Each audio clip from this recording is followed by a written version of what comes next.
Jamaah, oh jamaah, alhamdulillah. Alhamdulillahirabbil alamin. Masih di Islam itu indah jamaah, dan pagi hari ini kita sedang membahas tema ketika mantan datang tak diundang. Wah, Ustadz Maulana tadi ada Ya. jamaah yang curhat Ustadz. Iya, saya tertarik banget tadi. Bagus ya pertanyaannya. Bagus ya. banget pertanyaan. Mbak masih di situ, Mbak?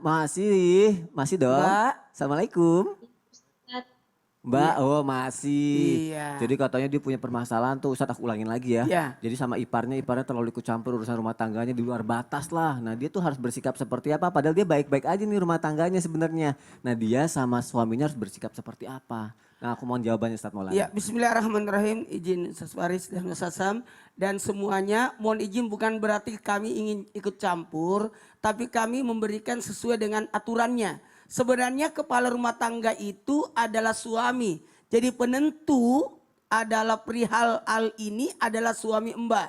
Jadi memposisikan yang terbaik adalah kepada suami untuk mempertegas ranah-ranah yang harus ditempatkan. Karena begini, kalau ipar itu kan ditempatkan sebagai saudara, dihubungkan dengan kekerabatan. Kalau memang dia tua dihormati, kalau memang dia muda disayangi, kalau memang kita seumuran sama ipar adalah dihargai.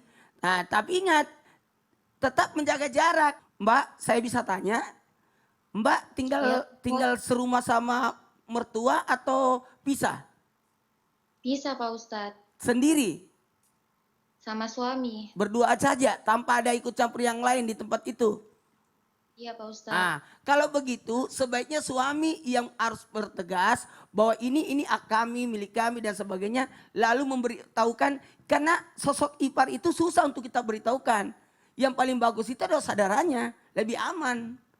Kalau kita yang ikut campur kayaknya nggak enak. Ya. Apa sih nih? Kayaknya ipar yang ngatur-ngatur. Nah, Ya. sebaiknya suami yang memberitahukan kepada adik-adiknya atau saudara-saudaranya perihal hal ini. Ya Mbak ya?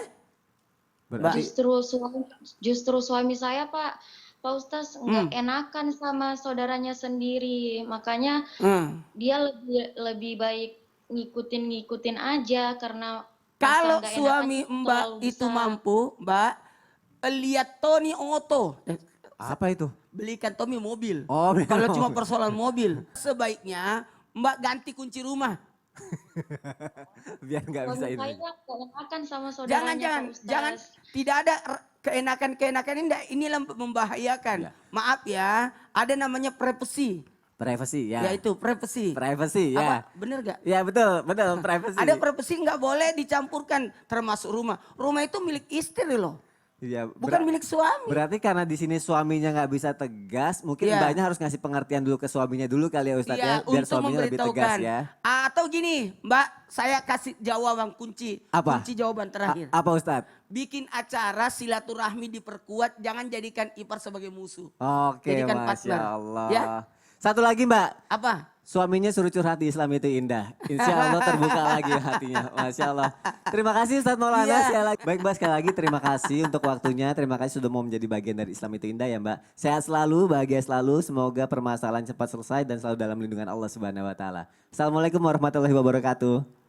Waalaikumsalam warahmatullahi wabarakatuh. Masya Allah. Karena hal-hal seperti ini yang berhubungan dengan kehidupan kita sehari-hari ya Ustadz ya. Jadi Mudah-mudahan iparnya nonton lah. itu paling penting. Ipar nggak tahu Dia, diri. dia ngerasa gue nih yang dimaksud pasti gitu kan. Waduh, jadi bisa belajar Masya Allah. Baik jamaah kita lanjutkan lagi. Aku punya tayangan lagi nih mengenai seseorang yang berusaha melupakan sosok mantan. Oke, kita lihat tayangannya. Silakan.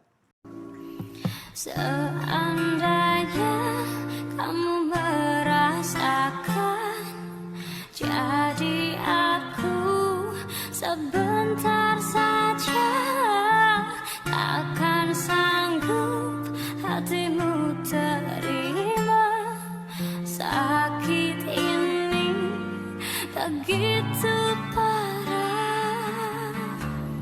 Seandainya kamu merasakan jadi aku sebentar saja, takkan sanggup. Terima kasih untuk tayangannya karena akhirnya bisa menjadi pelajaran buat kita semua nih. Dan ini menimbulkan pertanyaan yang harus aku tanya sama Ustadz Syam. Ustadz Syam, ini bicara soal mantan Ustadz Syam. Ya Allah. Kadang ketika seorang mantan hadir atau ketika kita ingin membuka lembaran baru dengan seseorang, tapi kita masih kebayang-bayang si mantan itu. Sampai akhirnya, aduh gimana ya, jadi keinget, suka kegoda. Akhirnya sikap kita nih sama pasangan kita tuh jadi berubah. Oh, ini harus bagaimana nih Ustadz Syam? ربنا ما خلقت هذا باطلا سبحانك فقنا عذاب النار.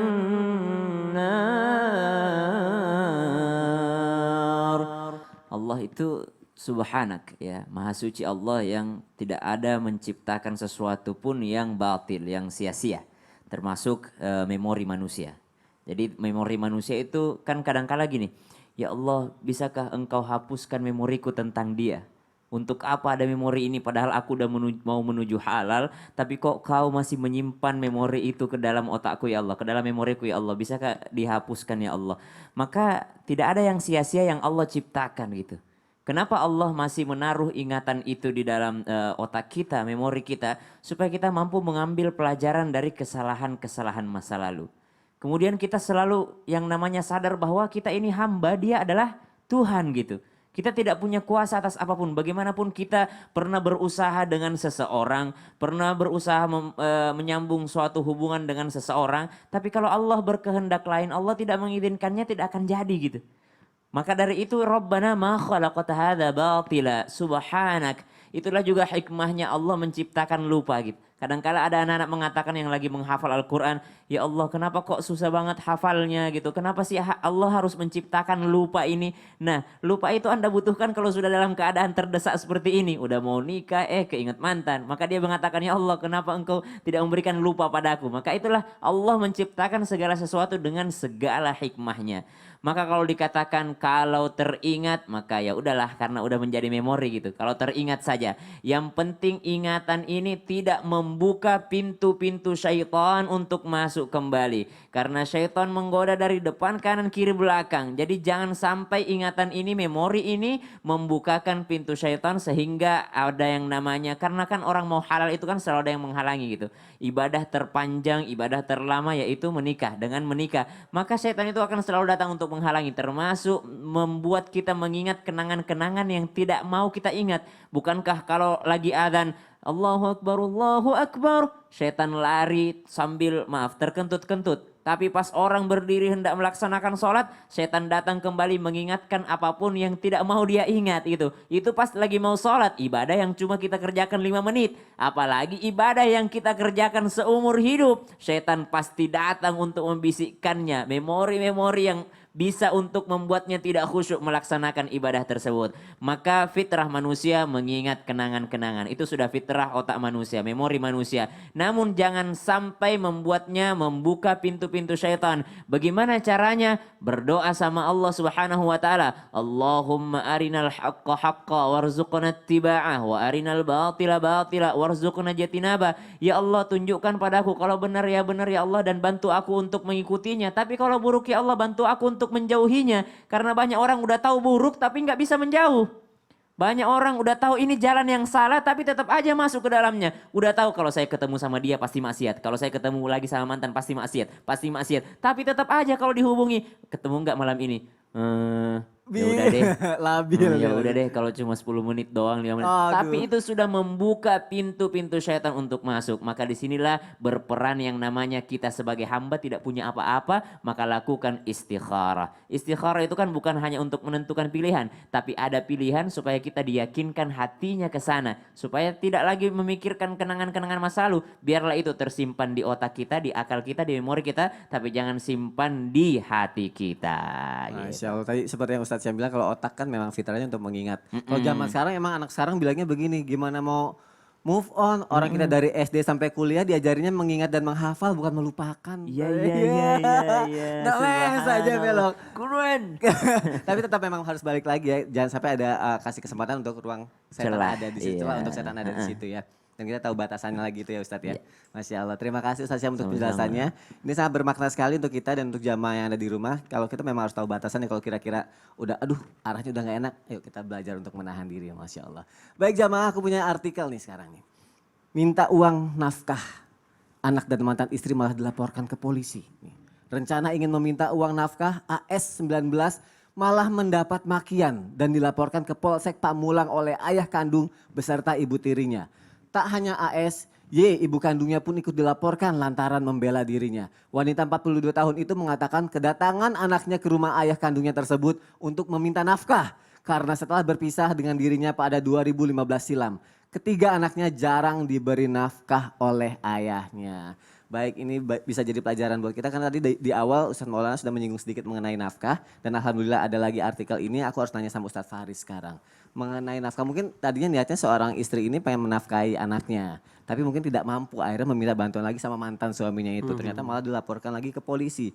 Nah sebenarnya boleh nggak sih hal-hal kayak gini kita meminta lagi pada pasangan kita gitu. Baik suami, mantan suami atau mantan istri kita. Dan satu lagi Ustadz Faris, aku kepo nih, aku mau nanya. Ada bonusnya. Ada bonus. Kalau misalnya nih mantan ngajak rujuk lagi sama kita udah punya pasangan tuh kita gimana? Berat banget. Berat banget. Silakan Ustadz Faris. Baik, baik. Perceraian tidak membuat seseorang terlepas dari kewajiban-kewajibannya selaku ayah. Para ulama sepakat, sebagaimana yang disebutkan oleh Ibnul Munzir, bahwa seorang ayah tetap wajib memberi nafkah kepada anaknya sampai dia balik atau sampai dia mampu. Nabi SAW memerintahkan para sahabat untuk bersedekah. Amara Rasulullah SAW bis sadaqah. Di sini sedekah bermakna memberikan infak, membelanjakan hartanya. Maka seorang laki-laki berkata, "Indi dinar, aku memiliki 1 dinar ya Rasulullah." Apa kata Nabi? "Tasaddaq bihi ala nafsik." Belanjakan itu untuk keperluan dirimu. Kalau untuk diriku ada yang lain ya Rasulullah. Maka kemudian Rasulullah berkata, "Tasaddaq bihi ala waladik." Jadi prioritas pertama memberikan nafkah setelah diri sendiri adalah kepada anak. Lalu laki-laki itu berkata, "Aku punya kalau itu ya Rasulullah." Tasaddaq bihi ala zaujatik au ala zaujik. Dalam sebuah riwayat disebutkan zaujatik, dalam sebuah ayat disebutkan zaujik, pasanganmu. Artinya menafkahi pasangan itu sudah jadi nomor 2 begitu sudah punya anak.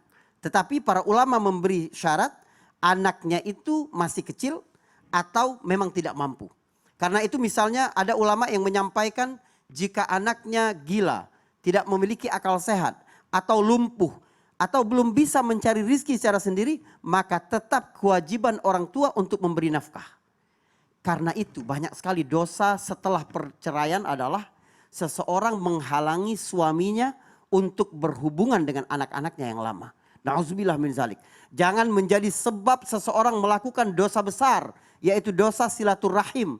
Sesuatu yang sangat luar biasa. Dosanya bahkan dipercepat di dunia. Tadi Ustaz Syam menyampaikan tentang bagaimana besarnya kewajiban menjaga silaturahim. Asal itu tetap pada wilayah-wilayah aman. Artinya begini, mantan pasangan tidak boleh menggunakan celah untuk menghubungkan ayah dengan anaknya itu kembali menggoda suaminya. Itu nggak boleh. Sekarang kita masuk kepada pertanyaan yang kedua. Ya. Boleh tidak sih seorang pasangan itu meminta rujuk kepada suaminya padahal dia sudah menikah lagi? Ya. Kalau sekiranya mantannya itu adalah seorang perempuan dan telah memiliki suami, maka ini dosa yang sangat besar. Laisa minna, kata Rasulullah SAW, man khabbaba mra'atan ala zawjiha. Bukan dari golongan kami, subhanallah. Betapa besarnya nikmat kita sebagai makhluk yang menjadi umat Nabi Muhammad SAW. Tapi kita dieliminasi oleh Nabi. Bukan dari golongan kami. Seseorang yang menggoda perempuan dari suaminya. Apa kata Imam Az-Zahabi dalam kitab Al-Kabair yang mengumpulkan kumpulan dosa-dosa paling besar. Apa yang dimaksud takhbib? Takhbib adalah merusak hati seorang perempuan atas suaminya. Artinya keluarganya jadi berantakan karena hal itu. Maka hati-hati ketika kita merusak hubungan itu.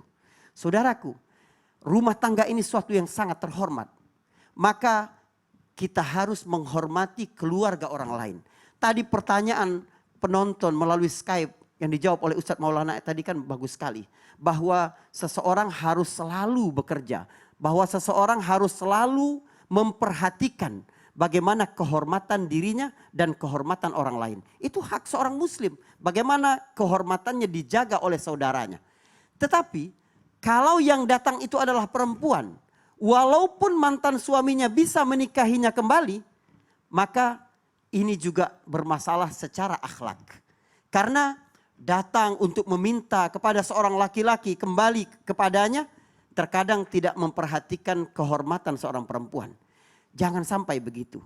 Khadijah binti Khuwailid ketika meminta Rasulullah SAW untuk menikah dengannya, maka sahabatnya Nafisah binti Munabbih menggunakan cara yang paling halus. Jangan sampai kehormatan seorang perempuan tergadai hanya karena keinginannya untuk menikah dengan seorang laki-laki. Berarti ketika punya anak tuh nggak apa-apa ya sebenarnya masih menafkahi itu dengan ada syarat dan ketentuannya juga ya pasti. Bahkan istrinya yang sekarang harus mengingatkan suaminya. Harus mengingatkan suaminya ya. Karena kalau suaminya masuk neraka kan berbahaya nanti bagi dia juga. Ya karena nggak ada yang namanya mantan anak juga ya Ustadz ya. Tidak ada, yang ada adalah mantan istri, Masya Mantan Allah. istri, Masya Allah. Dan kalau misalnya satu lagi pertanyaan tadi dijawab, kita tidak boleh lah kita tiba-tiba minta rujuk lagi padahal udah punya pasangan, kita harus menghormati perasaan si orang itu ya Ustadz ya. Iya. Masya Allah, jazakallah khair Ustadz. Masya Semoga ini jadi pelajaran buat kita semua jamaah yang ada di rumah. Dan kalau misalnya jamaah kurang puas lagi, nih sekarang aku kasih kesempatan nih jamaah yang sudah mengirimkan pertanyaannya ke media sosial Islam itu Indah. Dan akan dijawab sama guru-guru kita dalam segmen Tanya Dong Ustadz. Kami semua tanya dong Ustadz. Masya Allah, tabarakallah. Gimana Sasam? Alhamdulillah Ustaz, Ya. sudah masuk 2 pertanyaan ke sosial media Islam itu Indah di Instagram Islam itu Indah. 2 pertanyaan terpilih. 2 pertanyaan terpilih dari sekian banyak, tapi jangan putus asa. Iya. Kirim terus pertanyaannya Betul. karena insya Allah akan entah itu dijawab langsung atau dijadikan tema. Masya Allah, lebih Iya. hebat lagi kalau jadiin tema Ustaz Iya. ya. Baik, boleh nggak izin Ustaz? Iya. Aku bacakan pertanyaan yang pertama dari hamba Allah. Assalamualaikum warahmatullahi wabarakatuh. Kalau kita lebih tenang curhat sama mantan suami daripada suami gimana? Ah. Suami saya lebih mementingkan ibunya. Kadang kewajiban suami menafkahi istri lebih mengutamakan ibunya. Padahal di rumah kami juga kekurangan. Dan mantan saya yang malah menawarkan bantuan. Gimana tuh hukumnya Ustaz? Ada 3 kesalahan di sini. Saya tidak, karena yang nanya ini adalah wanita yang bertanya kepada kita. Jadi yang diberikan solusi adalah dirinya. Kalaupun kita mau bahas tentang suaminya atau mantannya atau mertuanya, susah juga. Karena belum tentu dia nonton. Nah karena yang bertanya ini, jadi yang diobati itu ibu ini. Ada 3 masalah. Yang pertama, curhat di tempat yang salah. Tidak boleh curhat di tempat yang salah. Jatuhnya membanding-bandingkan suami yang sekarang dengan mantan. Nah ini yang bahaya. Sekali lagi ini bahaya. Membuka pintu setan untuk masuk dalam rumah tangga. Nah apa memang ku bilang? Ya memang, itu kan gitu. Banyak. Yang kedua adalah mohon maaf karena unda libasulakum antu libasulahunna. Jadi penutup. Jadi pakaian jangan sampai aib rumah tangga diketahui orang lain. Walaupun itu adalah mantan. Kalaupun terjadi adanya suami lebih suka memperhatikan orang tuanya dibanding kita. Sebenarnya kita yang harus baik. Artinya apa? Dukung suami untuk berbakti kepada orang tuanya. Jangan sampai kita jadi penghalang untuk berbakti dia kepada orang tuanya. Ya. Nah nih aku mau tanya nih. Siap Ustaz. Ada pertanyaan masuk untuk Sasam ya. Kita baca ya. Ada lagi. Ada lagi. Bismillahirrahmanirrahim. Ini Assalamualaikum. Instagram Wabarakatuh. Restiari Areditya. Ya. Assalamualaikum warahmatullahi wabarakatuh Pak Ustaz. Atau Bu Ustazah. Saya nggak mau panjang-panjang lebar pertanyaannya. Saya cuma mau minta tips move on dari seseorang yang kita cintai. Tapi tidak memutuskan tali silaturahmi. Assalamualaikum warahmatullahi wabarakatuh. Jadi kembali lagi ya diingatkan bahwa silaturahim itu adalah seseorang yang punya kita tali rahim tadi. Kata baginda Nabi SAW, justru orang yang baik itu adalah silman qata'akah. Orang yang menyambung dari yang diputuskan itu. Jadi kalau misalnya ada orang memutuskan silaturahim, kita yang menyambungnya. Nah sekarang pertanyaannya adalah tips move on tapi nggak mau putus silaturahim. Lah gimana? Gimana bisa move on? Kalau Anda mau move on tanpa memutuskan silaturahim, cari yang lebih baik darinya. Temukan yang lebih baik darinya. Tapi kalau belum menemukan yang lebih baik darinya karena Anda curhatnya sama saya tidak punya tips lain selain memblokir semua kontaknya. Saya tidak punya tips yang lain selain menutup semua pintu komunikasi darinya. Karena pintu komunikasi sedikit pun ya Allah udah move on nih 3 bulan. Tiba-tiba langsung say hi. Hai apa kabar? Hancur itu perjuangan 3 bulan move on. Gara-gara 1 kali miss call, gara-gara 1 kali say hi. Maka kalau saya pribadi, Syam pribadi harus menutup semua kontak, blokir kontaknya, sosial medianya. Jangan dikepoin lagi, itu adalah self healing, itu memperbaiki diri sendiri. Karena merugikan diri sendiri juga kalau nggak bisa move on. Bagaimana bisa mendapatkan yang lebih baik kalau masih memikirkan yang lama. Insya Allah si Adit nih mudah-mudahan bisa lebih baik lagi insya Allah. Ya masih banyak orang lagi ya. Iya Ustaz. Nah, alhamdulillahirobbilalamin. Nah, ini yang kita tunggu-tunggu nih buat jamaah, penasaran kan? Karena di segmen berikutnya nanti insya Allah Ustaz Sam akan meruqyah syariah mandiri. Kita semua insya kita Allah. semua. Dan Harus saya sebut Ustaz Samnya karena sudah ada beberapa orang yang mau datang ke rumah saya. Kenapa Ustaz? Mau diruqyah. Iya, terus Ustadz bilangnya apa? Ustadz Sam. Aku lagi yang kena. Pokoknya jamaah di sini tuh di Islam itu Indah kita bacakan ayat-ayatnya. Jamaah Ya. di rumah ikut untuk membacanya sambil menyiapkan segelas air. Supaya apa? Setelah membaca ayat-ayatnya ditiupkan ke airnya gitu. Iya. Setelah ini nanti. Nanti Insya ya. Allah. Jangan kemana-mana ya.